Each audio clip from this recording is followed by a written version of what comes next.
¿Qué tal amigos? Les habla el Padre Rafael Chávez y aquí estamos de nuevo en su espacio Meditaciones. Hoy es viernes 22 de noviembre y celebramos la memoria de Santa Cecilia, Virgen y Mártir. En el nombre del Padre, y del Hijo, y del Espíritu Santo. Amén. Dios nuestro, que nos alegras cada año con la celebración de Santa Cecilia, te suplicamos que lo que devotamente se nos ha transmitido sobre ella nos sirva de ejemplo para imitarla y proclamemos las maravillas de Cristo, tu Hijo, reflejadas en la vida de tus santos. Él, que vive y reina contigo en la unidad del Espíritu Santo y es Dios por los siglos de los siglos. Amén. Sobre esta mártir, Santa Cecilia pertenece al siglo III y es conocida por su legendario Patio, un poema que exalta la virginidad cristiana. Se le venera en Roma desde el siglo V y se menciona en el canon romano. Como todos sabemos, es patrona de la música o de los músicos, sobre todo de la música sacra, por el canto de Dios en su corazón. Algunos datos interesantes sobre Cecilia es que ella fue dada en matrimonio, pero no vivió como tal. Valeriano, que era aquel a quien ella tenía que respetar como esposo, tuvo una interesante conversión al cristianismo, según alguna historia que llegó hasta nosotros y está escrita en el Diálogo. Se cuenta que Cecilia hizo lo siguiente: le comunicó a Valeriano un secreto. Le dijo: tengo que comunicarte un secreto. Has de saber que un ángel del Señor vela por mí. Si me tocas como si yo fuera tu esposa, el ángel se enfurecerá y tú sufrirás las consecuencias. En cambio, si me respetas, el ángel te amará como me ama a mí. Valeriano le dijo: muéstramelo. Si es realmente un ángel de Dios, haré lo que me pides. Cecilia le dijo: si crees en el Dios vivo y verdadero y recibes el agua del bautismo, verás al ángel. Entonces Valeriano obedeció y fue al encuentro de el Papa Urbano, quien lo bautizó, y Valeriano regresó como cristiano ante Cecilia. Entonces apareció un ángel a los dos y los coronó como esposos con rosas y azucenas. Cuando Tiburcio, el hermano de Valeriano, se acercó a ellos, también fue convertido al cristianismo y a partir de entonces vivió con ellos en la misma casa en completa pureza. Sin embargo, el prefecto Tiburcio Almaquio condenó a ambos hermanos a la muerte. El funcionario del prefecto Máximo fue designado para ejecutar la sentencia, pero se convirtió al cristianismo y sufrió el martirio con los dos hermanos. Cecilia enterró sus restos en una tumba cristiana. Luego la propia Cecilia fue buscada por los funcionarios del prefecto. Fue condenada a morir ahogada en el baño de su propia casa. Como sobrevivió, la pusieron en un recipiente con agua hirviendo, pero también permaneció ilesa en el ardiente cuarto. Por eso el prefecto decidió que la degollaran allí mismo. El ejecutor dejó caer su espada 3 veces, pero no pudo separar la cabeza del tronco. Huyó, dejando a la Virgen bañada en su propia sangre. Cecilia vivió, sin embargo, 3 días más.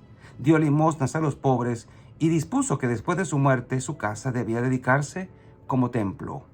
El Papa Urbano I la enterró en la catacumba del Papa Calixto I, donde se sepultaba a los obispos y a los confesores. Interesante esta pequeña parte de la historia de la muerte o del martirio de Santa Cecilia por su virtud. Y entrando ya en la liturgia de la palabra, comenzamos con el libro del Apocalipsis, capítulo 10, versículos del 8 al 11. Yo, Juan, oí de nuevo la voz que ya me había hablado desde el cielo y que me decía: ve a tomar el librito abierto que tiene en la mano el ángel que está de pie sobre el mar y la tierra. Me acerqué al ángel y le pedí que me diera el librito. Él me dijo: tómalo y cómetelo. En la boca te sabrá tan dulce como la miel, pero te amargará las entrañas. Tomé el librito de la mano del ángel y me lo comí. En la boca me supo tan dulce como la miel, pero al tragarlo sentí amargura en las entrañas. Entonces la voz me dijo: tienes que volver a anunciar lo que Dios dice acerca de muchos pueblos, naciones y reyes. Palabra de Dios, te alabamos, Señor. Salmo 118. Qué dulce al paladar tu promesa. Mi alegría es el camino de tus preceptos más que todas las riquezas. Qué dulce al paladar tu promesa. Tus preceptos son mi delicia, tus decretos son mis consejeros. Qué dulce al paladar tu promesa. Más estimo yo los preceptos de tu boca que miles de monedas de oro y plata. Qué dulce al paladar tu promesa. Qué dulce al paladar tu promesa, más que miel en la boca. Qué dulce al paladar tu promesa. Tus preceptos son mi herencia perpetua, la alegría de mi corazón. Qué dulce al paladar tu promesa. Abro la boca y respiro, ansiando tus mandamientos. Qué dulce al paladar tu promesa. Y el evangelio de hoy está tomado de Lucas, capítulo 19, versículos del 45 al 48.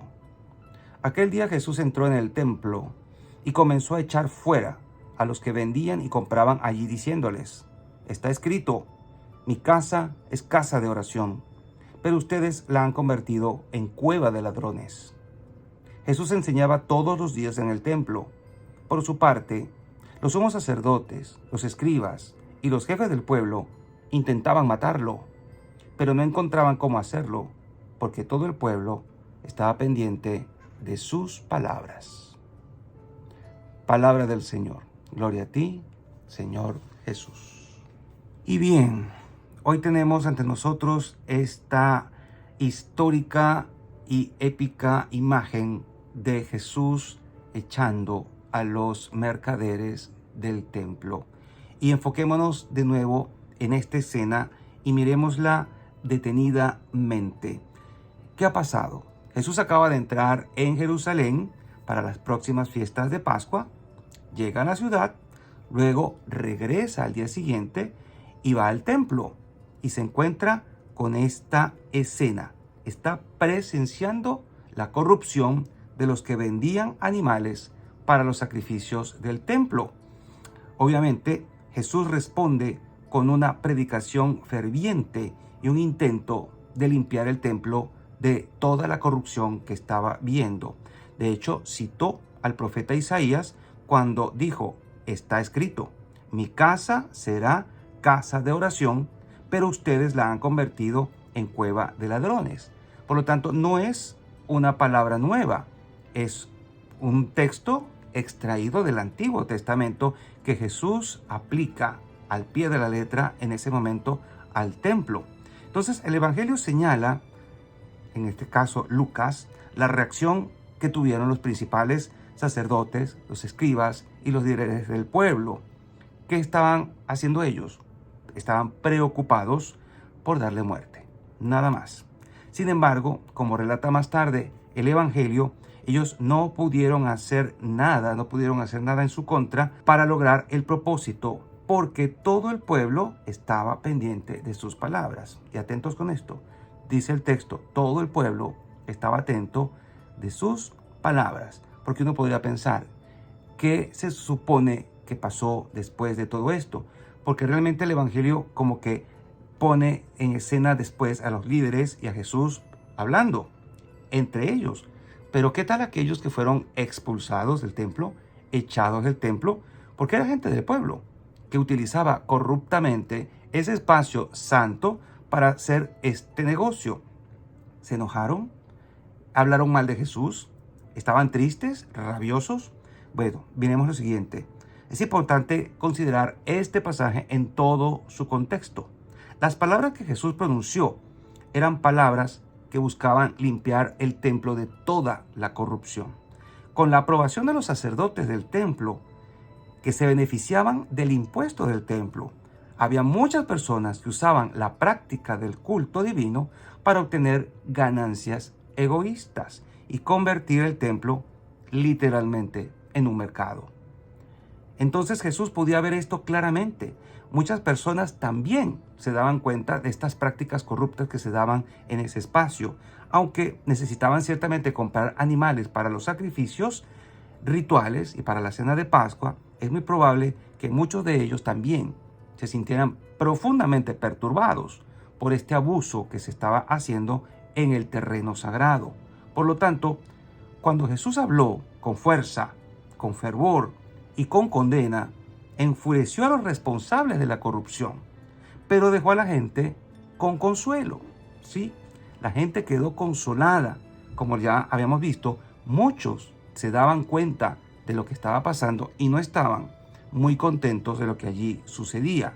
Por lo tanto, como decía el texto al final, ellos estaban pendientes de sus palabras. Entonces, no estaban realmente enojados. Puede que estuviesen consternados, pero ellos estaban más pendientes de lo que Jesús iba a decir. El Evangelio en este particular siempre es consolador, y para quienes ciertamente están abiertos, los lleva a estar pendientes de cada palabra que pronuncia nuestro Señor. Porque la palabra de Dios siempre refresca, siempre vigoriza, siempre clarifica y siempre motiva. Por lo tanto, cuando pensamos en el Evangelio, normalmente pensamos en palabras suaves, palabras acogedoras, palabras de misericordia al pecador y palabras de compasión para quienes están luchando contra el pecado. Pero a veces el mensaje puro de nuestro Salvador ataca ferozmente al pecado y al mal. Y aunque esto puede resultar chocante para los que están haciendo el mal, para quienes tienen fe pura, estas palabras son profundamente refrescantes y fortalecedoras. Obviamente, la persona que obra mal y se le dice que está haciendo mal, no se va a sentir muy feliz, pero en el fondo sabrá que es realmente así. Hoy necesitamos más que nunca el mensaje del Evangelio completo y no mutilado. Lamentablemente, en muchos lugares y en muchos espacios de fe católica, el Evangelio está siendo mutilado. Solo se dice lo que la gente quiere oír, palabras bonitas, palabras de consuelo, pero no se ataca al pecado directamente por temor, por miedo a que la gente se ofenda o se incomode. Hoy necesitamos el Evangelio completo. Muchos necesitan escuchar ciertamente la invitación tierna de Jesús a la conversión, y eso nos alivia mucho las cargas. Pero muchos otros necesitan escuchar las suaves y firmes palabras de Jesús de condenación del pecado. Y la iglesia en su conjunto necesita que se proclamen ambas cosas. Ambos elementos deben ser proclamados: denunciar el pecado y anunciar la salvación. La iglesia necesita esto si queremos participar plenamente en el misterio apostólico de nuestro Señor Jesucristo. Solo nuestro Señor tiene ciertamente el derecho de condenar, castigar y llamar a otros al arrepentimiento, pero todos nosotros estamos llamados a participar de esta misión por el solo y simple hecho de ser bautizados. Mi casa será una casa de oración, pero ustedes la han convertido en una cueva de ladrones. Cuando escuchamos las palabras santas e inspiradas de los mensajeros de Dios que proclaman la verdad con valentía, llaman a otros al arrepentimiento, esto debería inspirarnos, fortalecernos, consolarnos, mientras nos encontramos pendientes de cada una de las palabras de nuestro Señor. Y la bendición de Dios Todopoderoso, Padre, Hijo y Espíritu Santo, descienda sobre cada uno de ustedes y les acompañe siempre. Y seguiremos en contacto, si Dios lo permite, a través de este canal. Chao, chao.